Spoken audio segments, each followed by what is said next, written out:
Good afternoon. This is Brian Shannon from Alpha Trends Blogspot. It's Tuesday, the 26th of June, 2007, and the market's closed. S&P 500 was down again. It was down 95 cents or 0.61%. You can see that now we've had 3 days where this market has closed below the 50-day moving average. And this market is also made a lower low. So that's going to get a lot of attention, I'm sure, tonight from a lot of blogs. A lot of people are going to be talking about the fact that we did make a lower low. But again, I'm going to point to the direction of the 50-day moving average, and I'm not bullish here. Okay, I've been neutral on this market for a couple weeks, saying that day trading is the best opportunity here.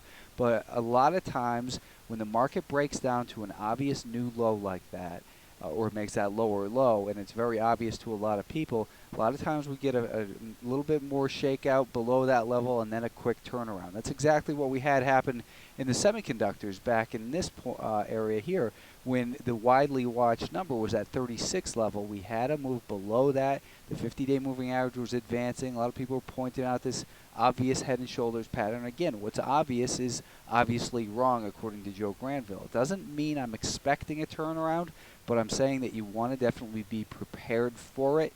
You don't want to be getting caught too aggressively short in this environment, because snapback rallies can occur quickly, and you could get caught off guard. If you're in a short position, you could have your losses add up very quickly. So I continue to believe that the longer-term trend we have to be careful on, but the short-term trend is still clearly pointing a downtrend. We've got the lower highs and lower lows, and we've got the declining 5-day moving average. And that's why I said yesterday that we have to be, the key word for this market is to be cautious in here. The weekly time frame, the market's turned lower here, and the daily time frame, we've now got this lower low, 3 closes below that 50-day moving average, and we're getting a lot more bearishness out there. That bearishness, though, could be an opportunity for a turnaround. There's no evidence, though, that this market, that this short-term downtrend that that's become very well established here over the last week and a half, there's no evidence that it's turning around in here.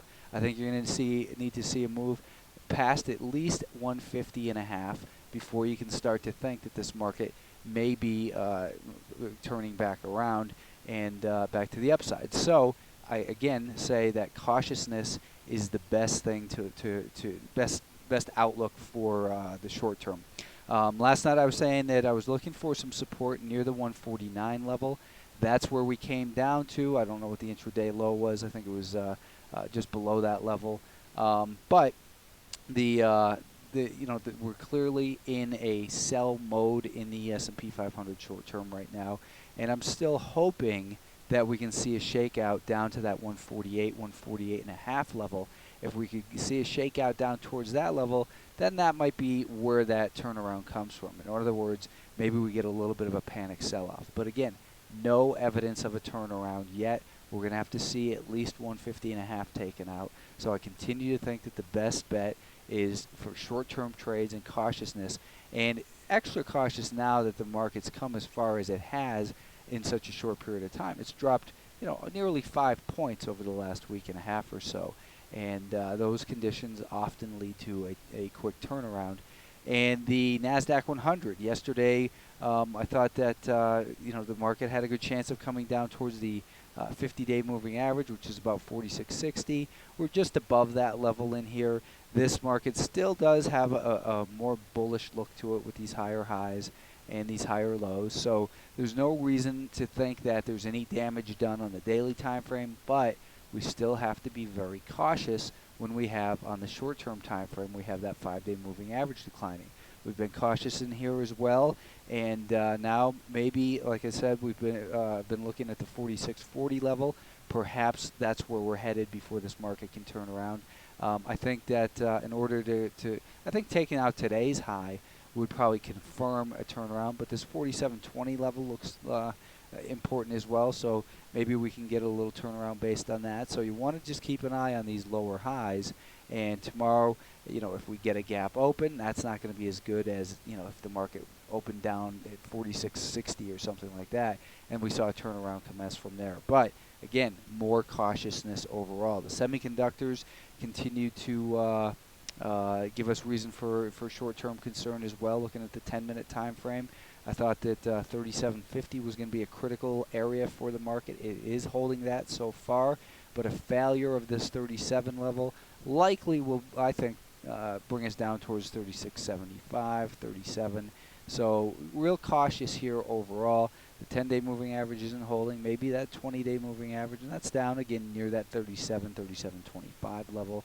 So we've got some areas down below where it might provide support, but as long as this short-term trend is clearly lower as it is right now, there's no reason to start accumulating shares and looking for that turnaround until we have evidence that the buyers are slowly starting to regain control. And then once they have taken control, that's the time to purchase. Don't be the people who buy into the downtrend. There's no reason to do that. You're not a mutual fund with hundreds of millions of dollars and you have to buy millions of shares of a stock to make it worth your while. We're small enough and nimble enough, even if you're trading 10, 20,000 shares, you can wait for the market to turn. Let other people do the dirty work. There's no reason to take unnecessary risk. And unnecessary risk comes from buying stocks in downtrends. A lot of times you hear people say, well, the pros buy they buy on downticks. I buy when the momentum turns. That's when the proper time to purchase is. This is the proper time to purchase because there's two forms of risk in the market. There's the risk of price and there's the risk of time. Right now in the semiconductors, what we have here that's a little bit concerning as well is that on this 30-minute time frame, you can see that the support that was broken near about that $37.90 level in this area, that support was tested today and acted as resistance in here.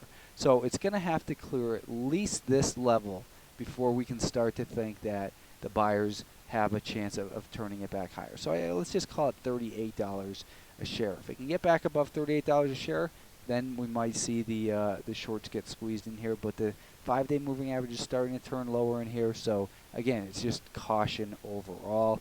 Same thing with the IWM. This market, the Russell 2000, continues to be stuck in this 80 to 85 range.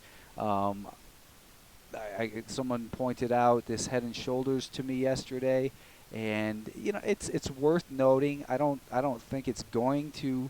I don't think it's worth trading personally, but the height of it is 85 to the neckline right here is about 81. So we can look at that as 4 points, and you take that and subtract it from the breakdown point, which is $82 a share. So 82 minus 4 is about 78, and that would give us a test of this rising 200-day moving average. Maybe it happens, maybe, who knows. But the point is, it's one more piece of information to look at. I think we're still neutral in this market overall, but we do have that lower high breaking below this area at 81.5. Then maybe we get to move towards the 80 and then that 78 level. Overall, I think it's just neutral. I'm not really looking for a trade in the Russell, but short-term trend is lower, so I think you're going to have to see it at least above $83 a share before you can start to think about purchasing the Russell 2000.